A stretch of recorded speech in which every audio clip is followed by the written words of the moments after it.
de la fidélité à l'infidélité.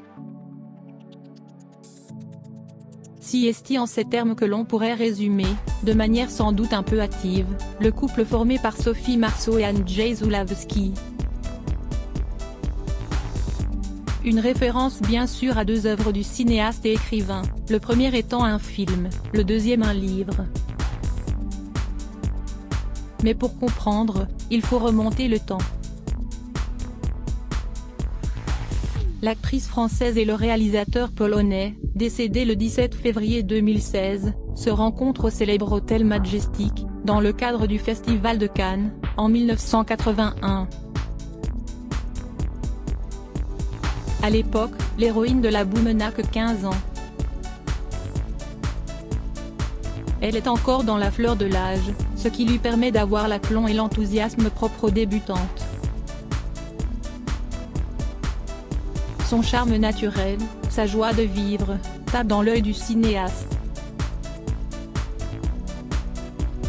3 ans après cette première rencontre, une relation plus intime s'installe alors entre eux. Les 26 années qui les séparent ne sont qu'un détail. Ils vont former un couple à la ville, mais également dans le travail. À cette époque, Sophie Marceau s'est déjà fait un nom au cinéma.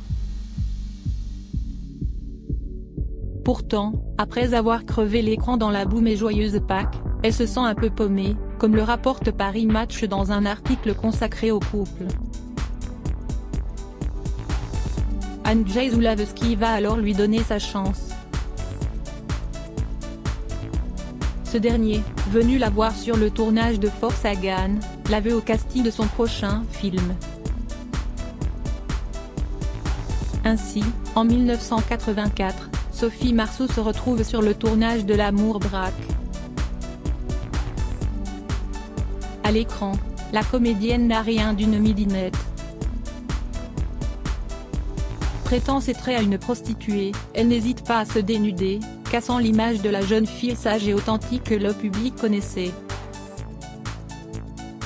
Elle jouera dans 3 autres films du réalisateur, Mes nuits sont plus belles que vos jours, 1989, La note bleue, 1991, et La fidélité, 2000. Supérieur à les hommes qui ont marqué la vie de Sophie Marceau ou une histoire d'amour qui ne fait pas l'unanimité sans surprise, leur différence d'âge ne passe pas inaperçue. Certains s'interrogent, quand d'autres s'offusquent. Les gens du milieu en premier lieu, mais aussi les amis et la famille de l'actrice. Mais comme toujours, Sophie Marceau ne fait qu'à sa tête. Et tant pis si certaines personnes lui tournent le dos. À ses yeux, l'amour, plus particulièrement son histoire d'amour, prime sur le reste. Dans l'intimité, Andrzej Zulawski prend soin de sa petite protégée, qu'il surnomme affectueusement Zoska. À ses côtés, elle grandit, mûrit, se construit aussi. Il me connaît mieux que moi-même, assure l'actrice, selon des propos rapportés par Paris Match. Et de constater, sans lui, j'aurais été la même avec plein de portes pas ouvertes. Comme le précise l'hebdomadaire, Sophie Marceau s'intéresse dès lors à d'autres choses que le cinéma, elle découvre de grands auteurs. Elle peint, elle écrit. Andrzej Zulawski apporte beaucoup à Sophie Marceau. Mais la réciproque est aussi vraie. Si elle n'est pas son premier grand amour, contrairement à l'inverse, il n'empêche que la jeune actrice a un réel impact sur ce cinéaste sombre et tourmenté. Sophie m'a donné un goût que je n'avais pas, le goût de vivre, confiera-t-il à Paris Match. Bien que très amoureux, Andrzej Zulawski n'est pas aveugle. Convaincu par le potentiel de la comédienne, il lui prédit une grande carrière. L'avenir lui donnera raison. Attachée à sa liberté et son indépendance, Sophie Marceau ne se limite pas aux films de son compagnon. Alors qu'elle est en couple avec lui, elle travaille aussi avec d'autres réalisateurs, parmi lesquels Claude Pinoteau, Alexandre Jardin ou Bertrand Tavernier. Comme rapporté par nos confrères, Andrzej Zulawski lui fait comprendre qu'il n'aime pas ces films. Mais qu'importe. Sophie Marceau continuera de suivre ses envies et son instinct. Une brève séparation. Avant un enfant CIST sans doute en raison de son besoin d'indépendance que Sophie Marceau refuse de se marier. Se faire passer la bague au doigt ne l'intéresse guère, j'ai préféré le pacte d'amour au contrat administratif. Le pari de la vie, en équilibre, risqué, me suffisait, avoue-t-elle dans les pages de Paris Match. Sa vie, la comédienne la vit à fond. Alors qu'elle est en couple avec le réalisateur polonais, elle a une liaison avec un acteur de théâtre. Suite à cette tromperie, qui survient dans les années 1990, Sophie Marceau et Andrzej Zulawski se séparent. Puis se retrouvent. En 1995, l'actrice donne naissance à un garçon, Vincent. La même année, elle réalise un premier court-métrage, L'Aube à l'envers, qui évoque une séparation entre une jeune femme et un homme plus âgé. Un mauvais présage? D'autant qu'à l'époque, Sophie Marceau, qui voyage beaucoup, est déjà tombée sous le charme d'un autre homme.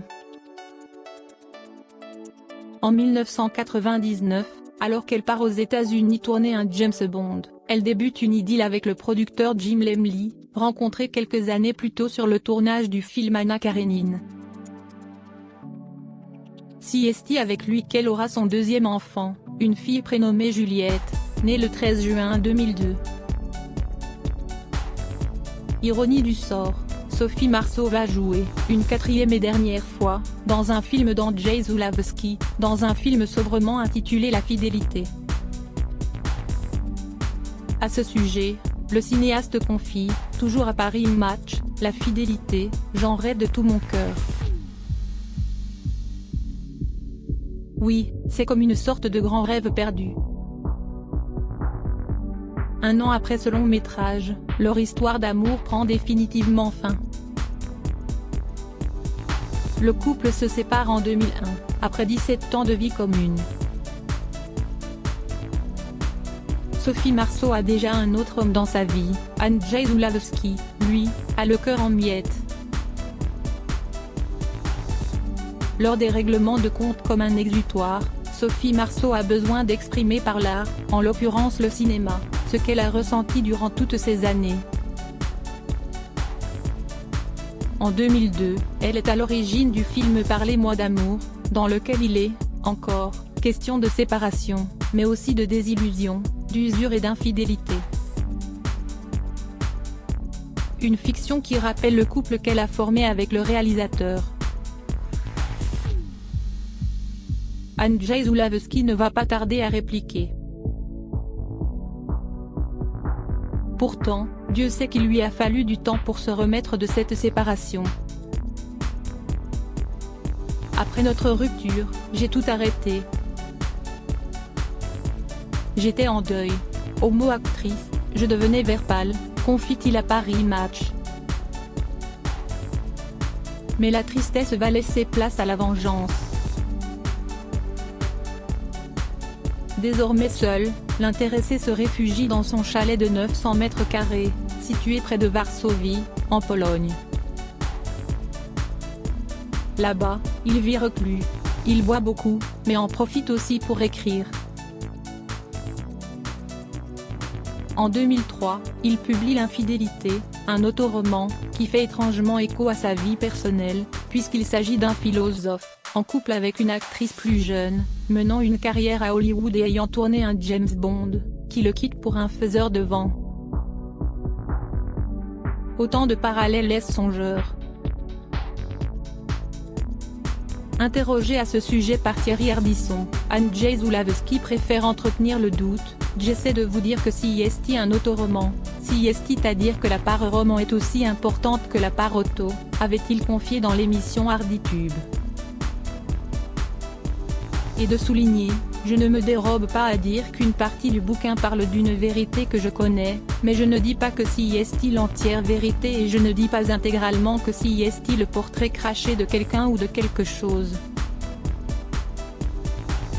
Même si, entre les lignes, beaucoup ont reconnu Sophie Marceau. Malgré leurs différends, Sophie Marceau est restée présente entre eux, une distance se creuse. Pendant une période, le réalisateur n'ose même plus revenir à Paris, cette ville qui lui rappelle trop son ex. L'actrice préférée des Français, de son côté, fréquente d'autres hommes, mais a toujours une tendresse particulière pour Andrzej Zulawski. Ils se parlent toujours, notamment au sujet de leur fils Vincent, qui a lui aussi vécu des moments difficiles. « J'ai toujours tenu à ce qu'il fasse partie de l'éducation de mon fils », assure Sophie Marceau à nos confrères de Paris Match. Lorsqu'elle apprend que le cancer lui fait vivre ses dernières heures, la maman de Vincent et Juliette n'hésite pas à sauter dans un avion, pour lui rendre visite une dernière fois. Le 17 février 2016, le réalisateur s'éteint à l'âge de 75 ans. Sophie Marceau est évidemment présente à ses obsèques. Ce jour-là, face à la tombe de son ancien amour, l'émotion la gagne. Au-delà de notre relation personnelle, je pleure la disparition d'un grand cinéaste, d'un esprit libre, d'un homme unique et différent. Il a été et restera pour moi une référence, écrira-t-elle sur ses réseaux sociaux. Crédit photo, @bestimage direction artistique Gala.